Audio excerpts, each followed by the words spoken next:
সম্প্রতি বিবাহ বন্ধনে আবদ্ধ হয়েছেন ছোট পর্দার জনপ্রিয় অভিনেত্রী মেহজাবিন।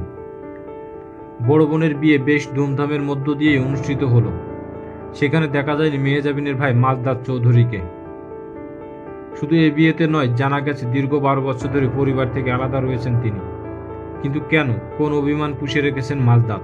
পরিবার, পরিজন, আত্মীয় স্বজন ও বন্ধুবান্ধব সবাই অভিনেত্রী মেহজাবিনের বিয়েতে উপস্থিত থাকলেও শুধু ছিল না তার একমাত্র ভাই মাজদাদ চৌধুরী।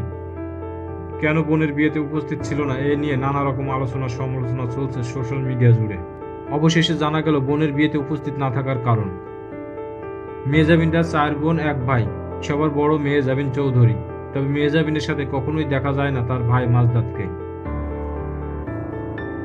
জানা গেছে প্রায় 13 বছর আগে মেহজাবিন সহ পরিবারের সবার সাথে সম্পর্ক ছিন্ন করেছেন তিনি। মাজদাদ চৌধুরী মূলত ধার্মিক প্রকৃতির। বোন মিডিয়াতে কাজ করুক এটা সে কখনোই চায় না, তাই পরিবার থেকে আলাদা হয়ে যায় মাজদাদ। মাজদাদ চৌধুরী মূলত একজন কন্টেন্ট ক্রিয়েটার এবং ট্রাভেল হিসেবে সোশ্যাল মিডিয়ায় বেশ পরিচিত। বাইক নিয়ে ঘুরে বেড়ান দেশ বিদেশে। মেহজাবিনের সাথে তার স্ত্রী ও মেয়ের মেহেরিনের যোগাযোগ থাকলেও মাজদাদ কখনো যোগাযোগ করেন না। জানা গেছে হালাল পথে চলার জন্য নিজেই নিজের জীবিকা অর্জন করেছেন মাজদাদ। তার ভাষ্যমতে দুনিয়ার যতদিন বেঁচে থাকবেন ততদিন হালাল পথে চলবেন তিনি।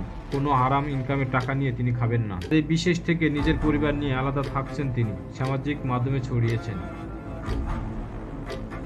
গত 14 ফেব্রুয়ারি ভালোবাসার দিবসে ঢাকা বসুন্ধরা আবাসিক এলাকায় একটি রেস্টুরেন্টে মেহজাবিন ও আদনানের আপাত সম্পূর্ণ হয়।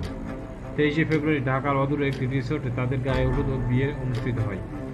মেহজাবিনের স্বামী আদনান আল রাজীব একজন পরিচালক। দীর্ঘদিন ধরে তাদের প্রেমের গুঞ্জন চলছিল, তবে এটি নিয়ে কখনো প্রকাশ্য কিছু বলেনি দম্পতি। অবশেষে গুঞ্জন সত্যি হলো তাদের বিয়ের মধ্য দিয়ে।